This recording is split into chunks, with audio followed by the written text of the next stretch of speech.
নমস্কার বন্ধুরা, সন্ধ্যা ইউনিক ফুডে তোমাদের সকলকেই স্বাগত। আজ তোমাদের বানিয়ে দেখাবো সবজি দিয়ে আলুর দম। সবজি দিয়ে আলুর দম বানানোর জন্য আমি যে উপকরণগুলো নিয়েছি, কতগুলো আলু ভালো করে খোলা ছাড়িয়ে জলে ধুয়ে পরিষ্কার করে নিয়ে একটু লবণ জলে সিদ্ধ করে নিয়ে একটা পাত্রে রেখে দিয়েছি।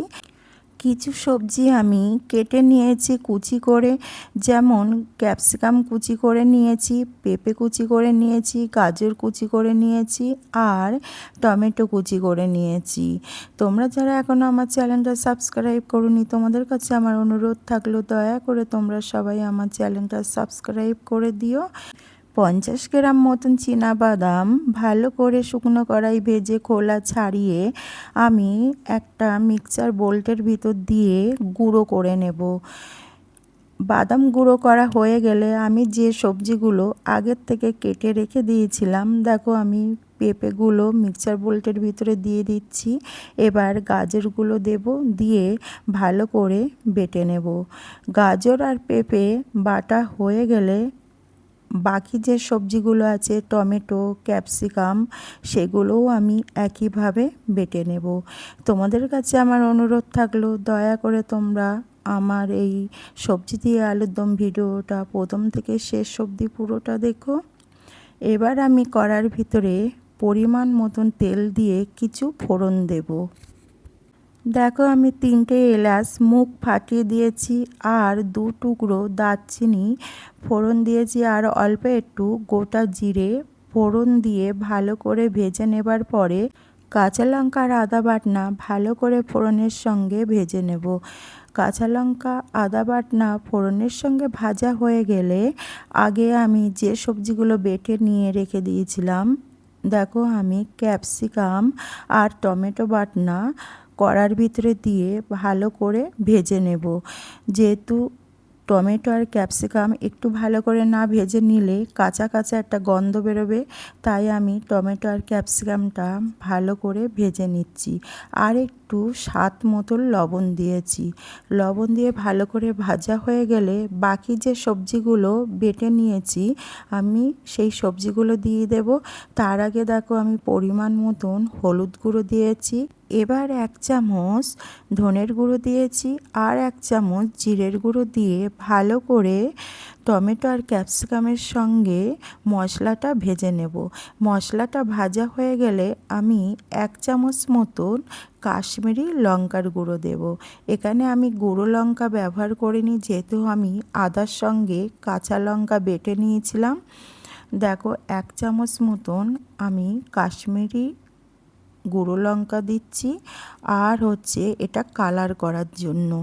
এবার আমি ভালো করে মশলাগুলো সবজির সঙ্গে মিশে নিয়ে এবার আগের থেকে পেঁপে আর গাজর বেটে রেখে দিয়েছিলাম, সেই বাটনাটা দিয়ে আমি ভালো করে মশলার সঙ্গে মিশে নেব। এখনকার বাচ্চারা একটু সবজি খেতে চায় না, অথচ একটু আলু দাও সবাই খাবে। যদি এরকম আলুর দমের সঙ্গে যদি এরকম কিছু সবজি মিশিয়ে আমরা বাচ্চাদের দিই, তবে চেটেপুটে খাবে। আর দেখো আমি আরেকটু লবণ দিয়েছি স্বাদ মতন, দিয়ে ভালো করে সবজির সঙ্গে কষে নিচ্ছি মশলাটা। এবার আমি স্বাদ মতন চিনি দিয়েছি। চিনিটা স্বাদ মতন দিতে হবে, একটু সবজি দেওয়া আছে, একটু স্বাদ মতন চিনি দিলে খেতে ভালো লাগবে। আর দেখো সিদ্ধ করা আলুগুলো আমি সবজির ভিতরে দিয়ে ভালো করে কষে নেব। এইভাবে রান্না করে বাচ্চা থেকে বয়স্ক মানুষদের যাদেরকে দেবে সবাই খেলে শরীরে কোনো অসুবিধা হবে না। দেখো আমি একদম পুরো হালকাভাবে রান্না করছি। এবার আমি পরিমাণ মতন জল দিয়েছি।